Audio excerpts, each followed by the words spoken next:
Most businesses don't know whether they're good or bad at sales. They don't know what to measure, and a lot of them don't even measure. And if you don't measure, you don't know what's broken. So instead of diving into sales and seeing what's wrong there, they pour more money into marketing. When in reality, to make more money, they could have just dived into their sales numbers. If you want to make more money without having to spend more money, this video is for you. I'm gonna walk you through the only KPIs that you really need to track.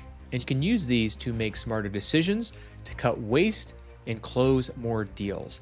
And if you have a sales team, you can know who is performing and who is not. And if you are the sales team, then you know whether you need to work on something or whether you're doing a good job. This is for anybody generating leads and selling, which I would hope is you.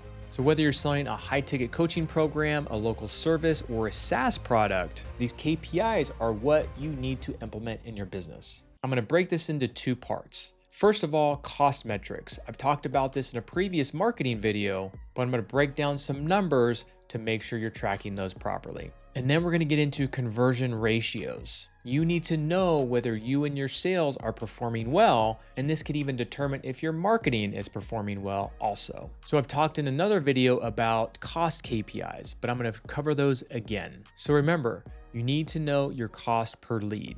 If something is off here, that means your hook isn't strong. That means your audience may be not targeted correctly. It could be that your offer is unclear. So the first part of selling is marketing, right? So make sure you're getting that cost per lead down. Now, this isn't the most important metric, but it's a good one to know. Next, number two is cost per appointment. This shows how well your leads turn into appointments. It doesn't matter if your cost per lead is super low, if your cost per appointment is high.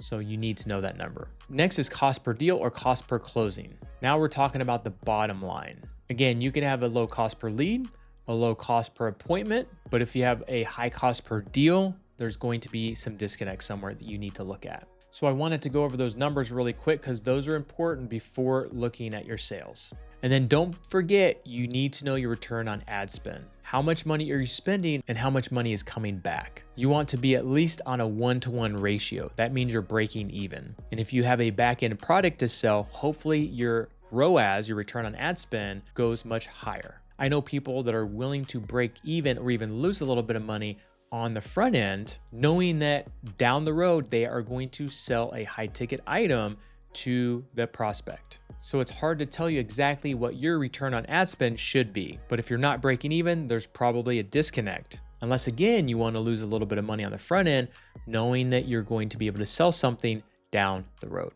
What if I could show you how to work half the time that you are now, or better yet, create what I call a 5-hour business? I want to show you my 3-step system that showed me how to go from 60 to 80-hour weeks to now only having to work 5 hours a week in my businesses. The truth is, I actually don't have to go to work. If I don't go to work, I still get paid and my businesses run without me. In fact, a couple years ago, I got really sick and couldn't go to work for many months. Not only did my businesses run without me, but they did record numbers, doing millions and millions without me. Now I'm on a mission to help as many business owners create businesses that run without them, or at least the ability to work 5 hours or less if you want to, while your business still grows. So if you want to learn more about this, go to 5hourbusiness.com, where I can share my 3-step process on how you can do the same. Again, 5hourbusiness.com. So now let's get into some closing metrics for your sales team. So first is leads to appointment rate. Basically, how many leads does it take you to schedule an appointment? I know for my industry, I want about 30% of our leads to turn into appointments. Sometimes that's out of our control because sometimes our leads just aren't super qualified, but it still should average out to about 30%. This is going to show how well the leads that you get turn into appointments. And if you're off on this number, then you know that you need to work on your front end sales. That means you may need to answer the phone quicker. That may mean that your missed calls, you may need to return those calls quicker. Or maybe when someone answers the phone, they're not good at setting the tone and that customer goes somewhere else. If you're under about 25 to 30%, this could be a nurture problem. If you're over that, you're doing well. And if you're above 40%, this is really good. Again, it's going to depend on what industry you're in and what you're offering. Now, your appointment to close rate. How many appointments does it take you to close a deal? And I think the numbers are pretty similar for this. If you're under 25 to 30%, there could be a problem. And if you're over 40%, you're doing really well. I would say the average is between about 25% and 40%. And if this number is off, it means there's something at the appointment that you're not doing right. Maybe you're not asking the right questions. Maybe you're trying to push the benefits instead of the outcome, which I've talked about in an earlier video. So if this is off, that means you're maybe attracting unqualified leads. Maybe you're selling too soon.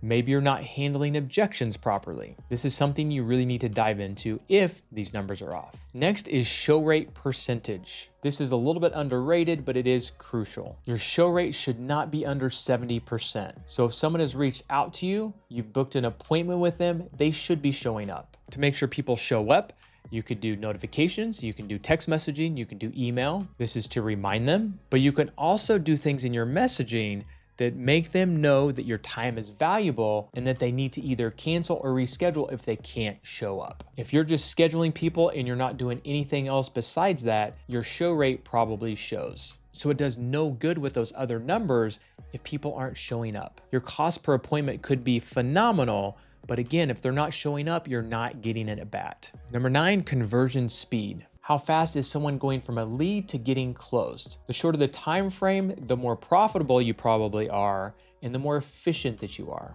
This is something that most people don't track. If you take that number from 30 days down to, let's say, 7 days, you know your team is doing a great job of answering the phone, getting to the appointment, and making the close quickly. You know what they say, strike while the iron is hot. And if it's taking a long time for your prospect to buy, if you can shorten that time frame, you can probably increase your sales. So this is another video about sales. If you want to learn about marketing and how to bring more money into your sales funnel, check out this next marketing video.